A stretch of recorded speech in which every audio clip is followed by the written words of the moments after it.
What is the architecture of the universe, and how can you best work with the universal design?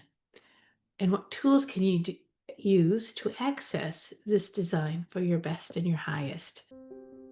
Welcome to the Angelscapes podcast, where you're encouraged to uncover and develop a direct connection with your soul's power, wisdom, and spiritual intuition that is ready to blossom. We'll explore new ideas, compelling tips, and real steps to help you learn simple spiritual practices. We're a safe place to learn more about accessing your soul's power with education and spiritual wholeness that could bring more clarity to your life. Now here's your host, a practicing medium, Akashic Records practitioner, spirit artist, coach, and mentor, Dr. Reverend Nancy Smith. Hello, and welcome to Angelscapes, and I'm your host, Nancy Smith.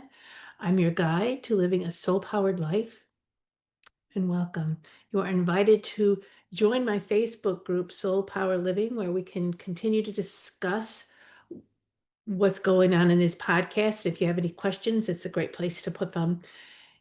Join me in this episode for a discussion that explores the powerful design of the universe. The ancient text of the Kybalion breaks down a number of spiritual laws explaining how the universe works. It's kind of metaphysical, it's kind of deep. And the premise of spiritualism is also based on the same laws, which they call the natural laws. Let's talk about how these laws or rules help us learn to grow in our life. This natural law is the invisible architecture. God is the architect. This architecture is beautiful with these natural laws. Um, these laws kind of govern the tides, the changing seasons, the paths of the planets. It also governs you, your growth, your healing, your relationships, your timing, and your soul's unfolding. Whether we recognize it or not, we're always living inside of these laws, but we do recognize them. But when we do recognize them, life feels less of a struggle and more of a flow. When we're not sure what's going on and we keep going against the tide, that's when the struggle happens. I know you've heard this before, but when we find the flow of life, when we find the how life is really working and we go with the flow, as they say, we are following the natural laws. So let's walk through these laws right now. There's so many of them, hundreds, and I have been reading them, and I found there's a series of laws that when I came to understand them, I could see how the puzzle pieces fit in, and how these universal laws support our own inner growing and learning. Um, these laws are not rules to follow, they're relationships to cultivate. So don't let yourself get fooled when I say rules and laws. This is a relationship that you can develop with the Creator, with God, the Source, Mother, Father, God, Creator of all that is how I call this source. And when we understand how the source, just like we understanding how our souls speak to us, what is our soul's language, the universe has a language as well. And when we learn to work within that language, that's when we really blossom and grow. So together, these laws create a spiritual compass. And the laws that I want to focus on in this episode are balance. Balance grounds us, and limitations. There's the law of limitation, which helps us to focus. There's the law of process, which steadies us. And there's the law of freedom that empowers us. There's the law of cause and effect that holds us accountable. And there's the law of cycles. All things are in a cycle. There is a season to all things. It helps us trust the timing in our lives. There's the law of evolution. It gives us purpose.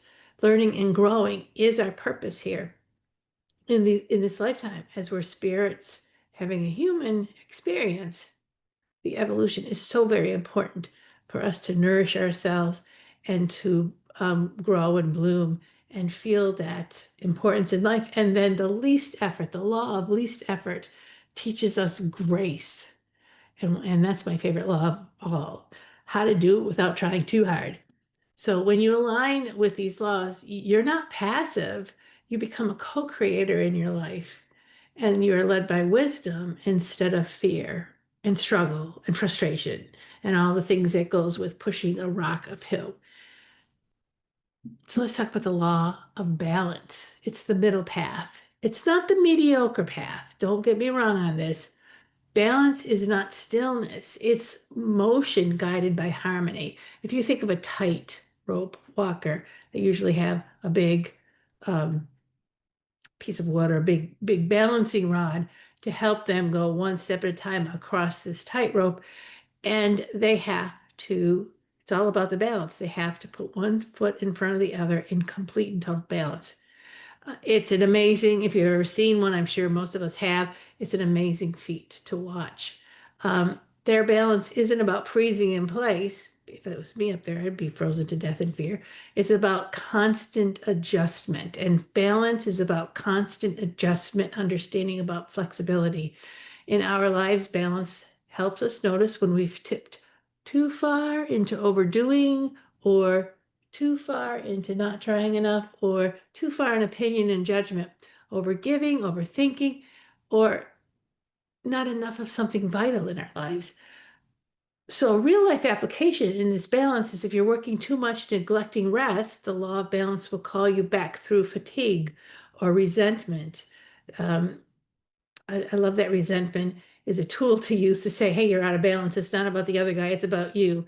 And you're not taking care of yourself. If you're giving too much and receiving too little, it will nudge you with burnout and emotional exhaustion. So, a good practice for balance is to check in daily. Where am I too far to one side? Ask yourself. Or what needs to return to center? Am I grounded? What is motivating me? The law of balance, the middle path. I like to check into my Akashic records. And as I go into my records, I'll open my records and I'll go into a meditative state and I'll ask my guides, I'll ask my soul, where am I living in extremes? And where do I need to reclaim the center? So we're reclaiming the center. We're not going mediocrity, we're going center so that we can come up to a place of brilliance and positivity.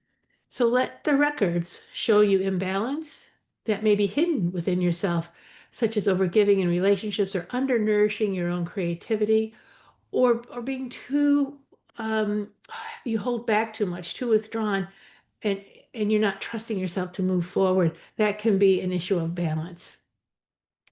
So I like to create a sacred space. So let's start by talking about creating a sacred space to remind you who you are. Usually it's on a dresser top or a space that won't be disrupted, and create what I call an altar, and place items that represent giving and items that represent receiving. And when you look at your altar and you see, as you check into the giving, what's the energy around that for you, and you check into your receiving, what's the energy around, it could be crystals, it could be anything that represents these elements, and meditate where you feel yourself tipping too far to one side or another, and let that altar, let that sacred space intuitively show you where you are in your life of balance.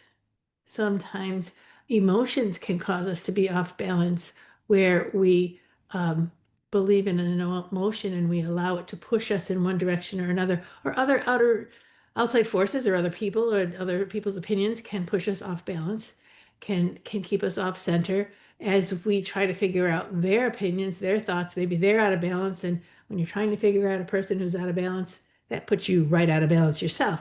So ground yourself, come back to center, and then decide if what you're hearing, if what you're being influenced by is something that you want to align yourself with, because maybe you're aligning yourself to something that's out of balance, which is causing you to be out of balance, which takes you right out of that flow of life.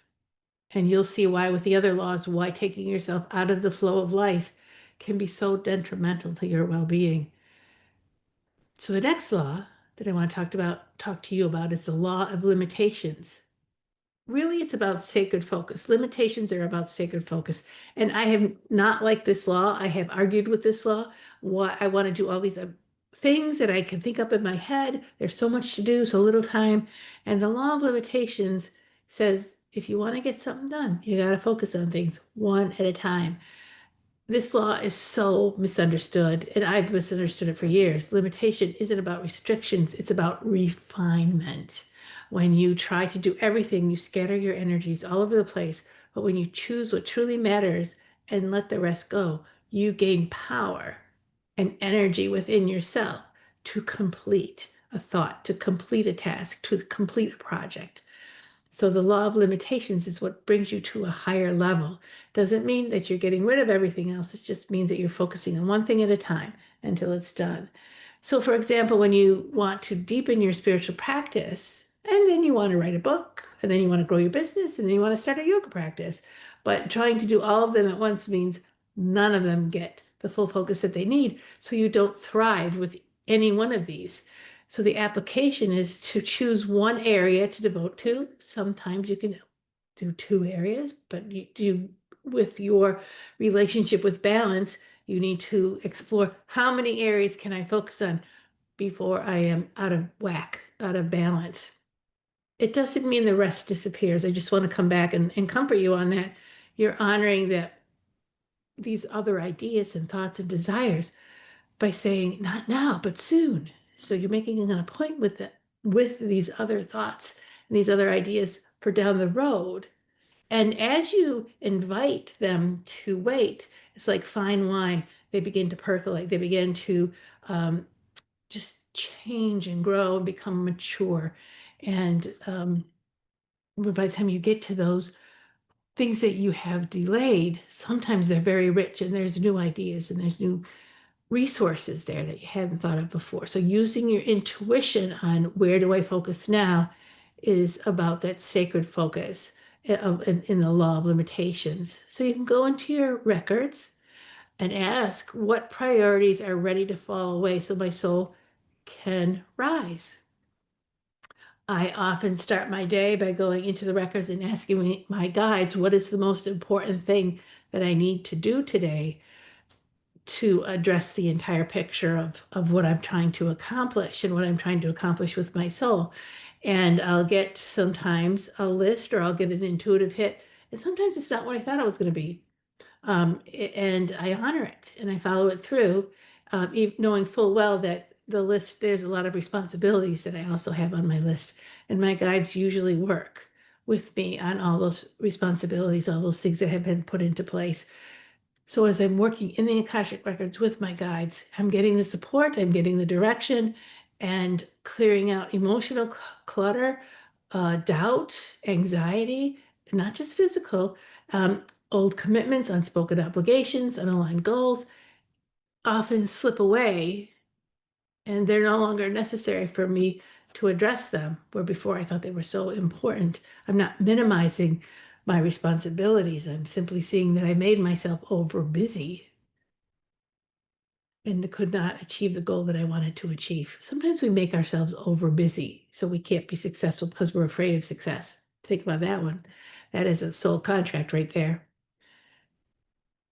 So sometimes when something's really nagging at me, I do a ritual where I burn or bury one obligation that I'm ready to release. And I say out loud, I free this from my field so that I may move with clarity and ease. The sense that I always should do this, I always should have this habit, but the habit no longer has any value, but I can't let it go. Put it into a ritual, write it down, and put it into either burn it or make a paper boat float down the river, whatever you want to do with it to let it go. You're safe, you're okay to let it go and focus on the sacred things that you need to focus on. So the next law is the law of process. You can see how it fits with the limitation, it fits with balance. So it's about step by step, layer by layer. In this law, it talks about patience and it talks about trust because there's a process that's going on. And if you're aligning your goals, your daily activity, whether it's in a job that you're responsible to do the best that you can, or you're with family, or you're with your own business like I am, um, it's about allowing things to unfold as you do your work.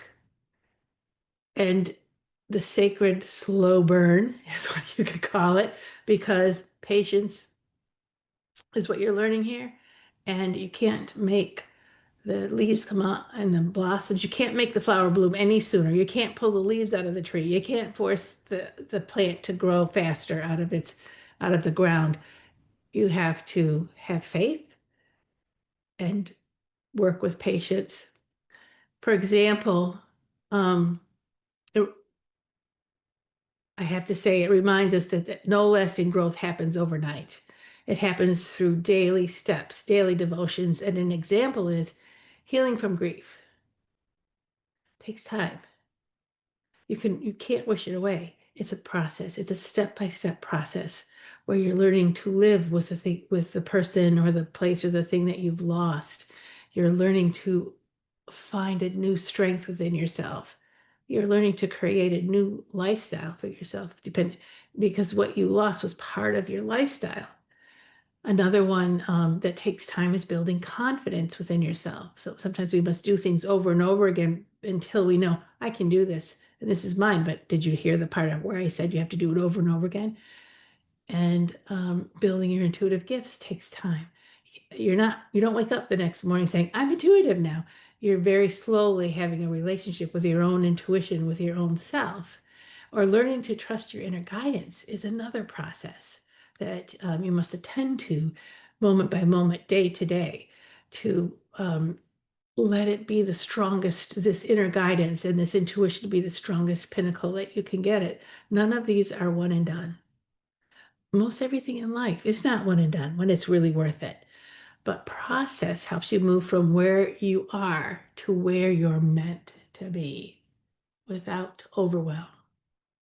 So it sticks, it stays there, it's solid. So you can see how these laws are really helping each other. So the law of process, step by step, to becoming, ask in your Akashic records, what phase of this process am I in right now? Is a great question to ask yourself and your guides. Where am I in this process? Where you could sit and be working on something for a long time and then say, is it done yet? I haven't achieved anything. There's no success. My goals aren't met. Well, instead of judging yourself like that, ask what part of this process am I in? Am I in the learning and growing? Am I in the actualization? Am I in the doing of it?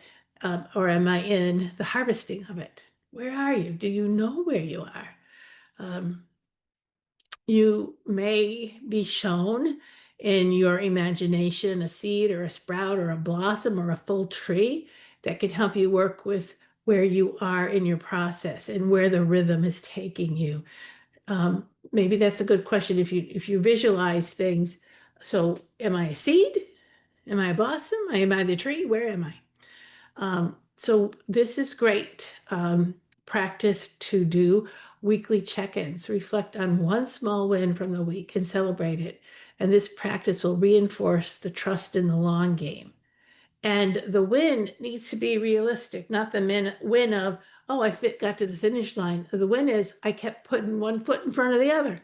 Or the win could be I I did quite a bit of work, but then I rested. That could be a win, so that the next day you're at it as best you can.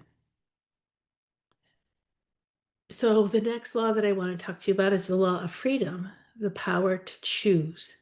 This law grants you the gift of free will.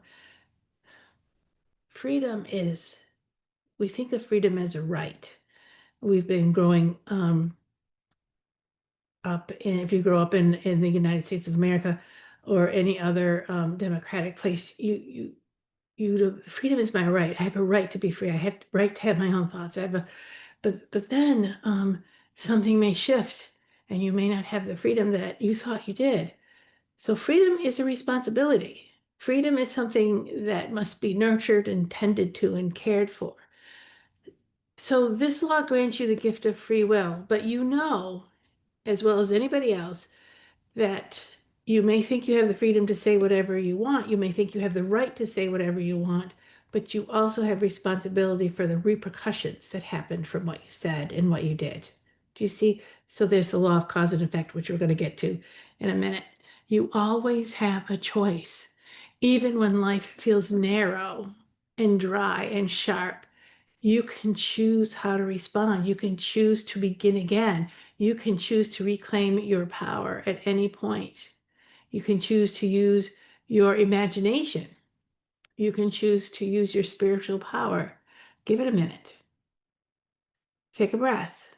Sometimes you feel obligated to make a choice, but I'm telling you, you're free to not make that choice.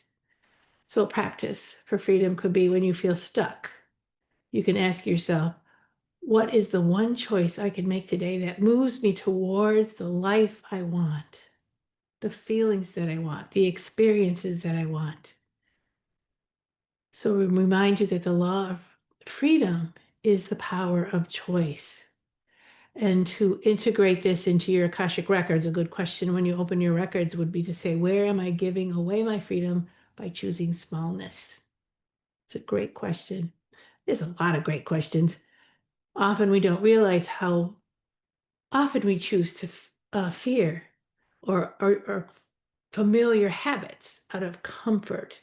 Um, and that's not freedom, that's habit. A ritual that you may want to try when you feel that you've lost some personal freedom is put your hand on your heart and put your other hand over that hand and say, I reclaim my right to choose. I trust myself to choose again when I need to. I am always free to choose. Just breathe in your sovereignty and exhale your self-doubt. You have the freedom to choose. So now we're going to step into the law of cause and effect. You are the initiator. And remember, we're talking about we have a right to be free. We have a right to say whatever we want to, but we also have the responsibility to accept the consequences of what we've done and what we've said. Every thought, every action, every intention plants a seed. What are you planting in your life? What are you planting in other people's lives?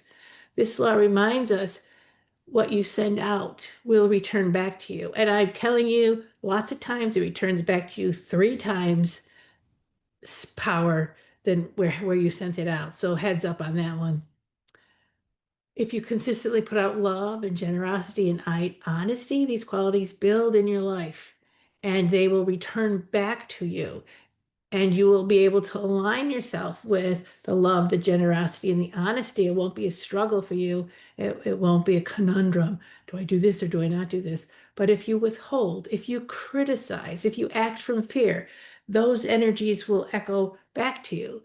So if you treating yourself poorly, if you're being cheap with yourself in terms of loving yourself and you're giving yourself a lot of self-criticism and you're being hard on yourself, you will attract people in your life who will do that same darn thing to you and will mirror that, reflect that. So let's think about right now changing and saying good things to yourself about yourself, making choices that make you feel good, making choices that support your dreams and help you to learn and grow. And then see who comes into your life after that, or what situations or what events show up for you. And a good practice is to ask yourself every day, what am I, maybe, hold on, ask, what do I want to generate today? And act from that space. What do I want to create today? What do I want to see by the end of the day? Not driving yourself, we got to have this done by the end of the day, but what would I like to unfold during the course of this day? And what is it that I need to do? What seeds do I need to plant? Where do I need to go from here in order to create this by the end of the day, what I want to create? So you're walking with the law of cause and effect. What am I in the process of reaping right now? It's a good question to take into your Akashic records. What am I in the process of reaping right now? The records will often show current harvests as a mirror to past choices, thoughts, energy, or patterns, where you can see within your Akashic records, and I don't want you to live in the past, I made these choices last year, and here's where I am this year. Do I want to make a different choice? Do I want to build different skills? Or do I like where I am and I'm really happy with the choices I'm making? You want more of that, please? Thank you. So, a good another good question or a good ritual to have is to sit quietly with yourself, especially when you're in a situation that you're not quite happy with, and say, what energy caused this? Where's the energy? Where was the energy born from? Um, what energy did I bring into my life to bring this on? I'm not talking about self-recrimination. I'm asking you to honestly look at where's the flow of energy here that brought this thing to my life right now. And write down the answers and affirm your power to shift this energy. If you want to shift it into less than, or to shift it into more than. I want more of this. Thank you. This worked really, really nice. And then that's the law of cause and effect. And oftentimes people ask me as a medium, is there heaven? Is there hell? And I say, there is no hell. And the punishment that we have is the reflection of what we've created in our lives now. And we're not punished by being separated from God. Sometimes the punishment is that we are now really close to God and we can really see ourselves very clearly. And the the cause and effect isn't heaven and hell. The cause and effect is where you need to be more responsible for what you've done and what you said, and how to bring that into a balance, how to bring that into right. So keep that in mind when you're deciding that you want to do something that's not going to be helpful to other people, that's going to cause harm. This too will cause you harm. You're not going to escape it. So the next law is the law of cycles. Everything has its season to everything. Remember that song? Turn, turn, turn to everything. There is a season. This is the law of timing. And this is the law of time, how time actually works. In nature, nothing blooms forever and nothing stays in its winter shell forever. And there's a time to begin. There is a time to rest. There is a time to keep working at something, keep developing it, and then there's a time to let it go, and then there's a time to rise. So ask yourself, where in this cycle am I? We talked about that earlier. Where in my cycle am I? You may feel like you've lost your momentum, but the law of cycles could be reminding you that it's time to rest. This is the season of rest. You've worked really hard, but I didn't finish it. It's not done yet. Take a break and come back to it when you're rested, and you'll find sometimes that that very thing you were working on finished itself. You just didn't see it. As an artist, sometimes I know that I need to step away from the painting, and I feel like I'm not done. But if I go away, have dinner or sleep on it, and come back, the painting, oh my God, it's done. I just have to do a little here, and it's done. But I didn't see it because I was so deep into it. So these cycles remind us that it's time to step into another part of the cycle. We can't stay in the same aspect of ourselves continually, because we won't grow if we do that. You're Are you in a growth season? Are you in a rest season? Are you in a dying season where certain things in your life no longer serve you and they're dying off, just like the leaves are dying off the trees or the bloom falls to the ground so that the fruit can come out? Look at where you are in your cycles and ask yourself, maybe go into your records, what personal season am I in? I feel like I'm frustrated and I feel like this has to happen and that has to happen. What season am I in? Where am I in the cycle of growth and development? You may be shown elements in your meditation. You may see elements of spring or fall or winter or summer or some other symbolic image that tells you here's where you are. Use that image as your guide for the month, the week, the day, wherever you are. There, we have a beautiful moon cycle on this planet, and the moon cycles can, if you're in sync with them and if you pay attention to them, can tell you where you are. Where a full moon is the season to is the part of the month, the part of the season to see what needs to be released, see clearly. And the new moon or the dark moon is the part of the season where you plant the seeds. Here's what I want to grow. Here's what's important to me. And in between these cycles, um, from the full moon to the new moon, you're releasing, and from the new moon to the full moon, you're growing. So look at the moons and see in your life, where am I in this cycle? A new moon is about vision. The full moon is about release, the waning moon is about reflection, and the waxing moon is about building.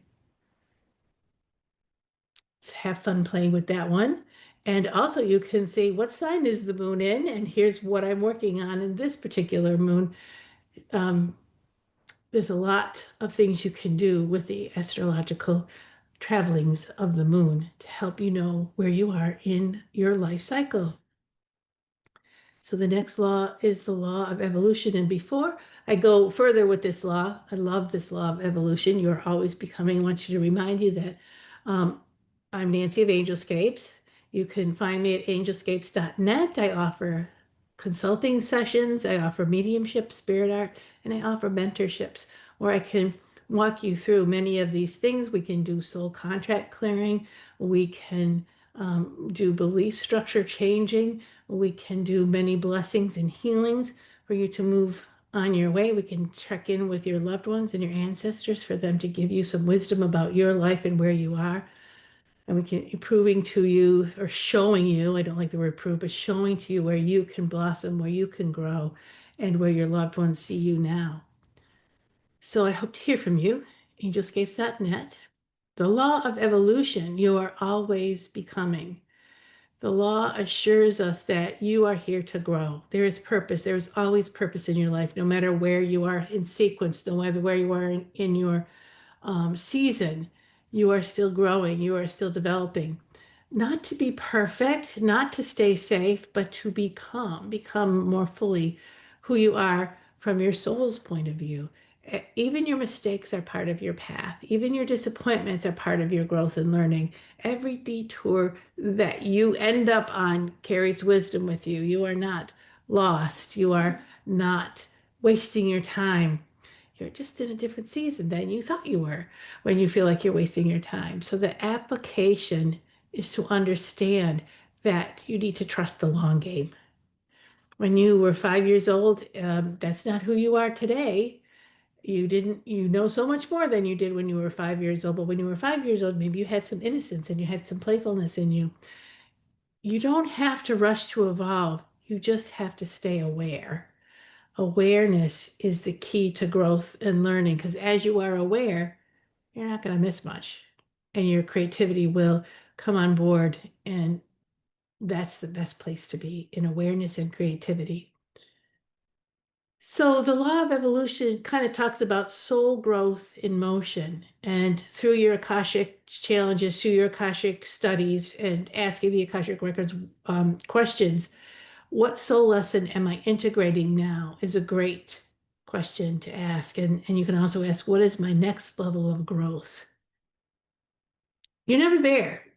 You're never there. Even after you die, even after the change called death, you're always growing and learning. So where am I now? Where's north? Where's south? Where's east? Where's west? And what is my next level of growth that's coming? Maybe your next level of growth is putting your feet up and just relaxing and vegging out. And that's perfectly fine, but you can't stay there for the rest of your life. Fear and anxiety and overwhelm, if it's keeping you on the couch, if it's keeping you in fantasy land, then you need to address how are you out of balance and why are you choosing to not evolve? The spiritual practice for your under the law of evolution is do a monthly soul review. Ask yourself, how have I grown this month? Spiritually, emotionally, and relationally. Relationships. How have my relationships improved and grown?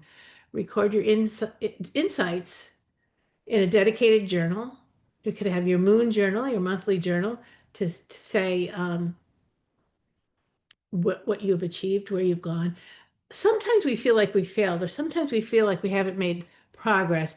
But if you keep these journals and you take a look at where your growth is, you realize maybe I'm doing the same job or the same thing, but there's some wisdom there. So there's some growth there. There's something subtly different. And if every month there's something subtly different, you are on a path of growth until after you've been there for however long you're meant to be at your job, you'll find out this isn't the job I started 2 years ago. This is a totally different place. And if you've kept it positive, if you've kept it moving despite the toxic relationships in your job workplace, you can see that you've had personal growth or that you've had career growth. But it comes in tiny baby steps. And that's what evolution, and that's what the cycle says, patience. Bless you the path that you're on. And maybe there's a prayer that I like to say, I bless the path that I've walked, and I trust it is unfolding to its best and highest. So here's the law. This is my favorite law ever. This is the couch law. The law of least effort. Let it be easy. This is the law of grace. Nature never forces. The river doesn't strain to flow. The flowers don't try to bloom. They just do.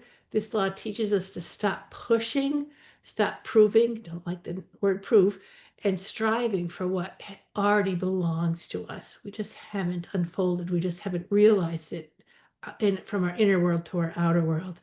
When you're in alignment with your values, you're in alignment with your truth and your natural rhythm, things flow, doors open, the next step appears. And this is about faith. This is about letting go. This is about trust. And these faith, letting go, having trust, surrendering are probably the most difficult things that we do as people, because we feel like we need to be in charge and we need to push it so that we will be successful. And this law of least effort says that over time, with effort and awareness, there is growth, there is success. A good question to ask yourself is, where am I trying too hard to do this? What would this look like if it were easy? And in your imagination, if you're struggling with something, what would this look like if it was easy? And where am I causing the problem? Or maybe I'm trying to force something to happen that's not ready to happen, it's not in the right season, or it's not the right thing for me. Even though in my head, I think it is the right thing for me because everybody else is doing it, and why can't I do it? So it's understanding yourself. It's that awareness and seeing yourself from your soul's perspective, from your soul's point of view. We always have groups of people we wish we were a part of, and there's a couple cliques around me and a couple people are doing really awesome things and I want to be part of them, but I don't belong there. And as soon as I come close to these people, you could see just by the way they talk to me or just how things go or the way that I'm feeling that it's just not going to happen. These aren't my people. And I remember being so sad years and years ago about these aren't my people. And I did something wrong because these aren't my people. And finally, my soul and my guide said, those aren't your people. You're missing out on your people because you're trying so hard to be in a place where you don't fit in or you don't belong or this isn't the right time for you to be with these people. And as I let go and I found easier relationships and I found myself welcoming people in my life who brought me great joy, and I released myself from the suffering of pushing too hard. Um, a nice prayer to say, today I allow grace to guide me. I trust in the unfolding. And then pause before each task. Is there an easier way to do this? This was my dad. This his two quotes that I always remember. It's freedom is a responsibility, it's not a right. And he also said, is there an easier way to do this? Why are we working so hard at this? And those are wonderful messages that I take to heart. My dad's been long gone, but these are important, very wise sayings that he said. So let's bring it all together. I've been talking for a while. I'm giving you a lot of information. Um, Hopefully, you have a notebook, but I want to bring it all together again to remind you that these laws are not rules to follow, they are relationships to cultivate. They're always happening. The question is, are we fighting them or are we flowing with them? Meaning that the natural laws of the universe, are we flowing with them or are we fighting them? You can do either one. See, freedom to choice, you could struggle if you want, or you can learn to flow. Together, these laws create a spiritual compass that support our learning and growing in our lifetimes. And I'm going to just in a list say balance grounds us, limitations focus us, process steadies us, freedom empowers us, cause and effect hold us accountable, cycles help us trust timing, evolution gives us purpose, and least effort teaches us grace of surrender. So when you align with these natural laws, you're not passive at all. You become a co-creator of your life, and you let wisdom lead you instead of fear and doubt. So I'm going to ask you to, if you're listening to this, put your hand on your heart and then repeat inside of yourself these things that I'm going to read to you. We are guided by our wisdom. We are rooted in truth. We are balanced in our being. We are free in our choices. And we are evolving in our trust of our lives. As it is above, so it moves within us. As we honor these laws, we remember who we are. So thank you so much for joining me. You are not separate from nature. You are nature. Just as the ocean waves rise and fall, just as the moon waxes and wanes, you too are meant to move in rhythm, not rush, not force, but remember, you are part of the laws. You are guided by these natural laws of the universe. These laws are made from love. And when you remember that, you'll never feel lost again. So I thank you again for joining me. I give you the grace of God. Go in peace, stay safe, and continue to work on your soul path and your well-being. Thanks for joining me. Thank you for joining the Angelscapes podcast. We hope you've gained new insights and inspiration for your journey to uncover and access your soul's power. For more information and a deeper dive into finding clarity in your life, go to angelscapes.com. Remember to subscribe so you can be part of the discussion. It may just change your life. See you next time.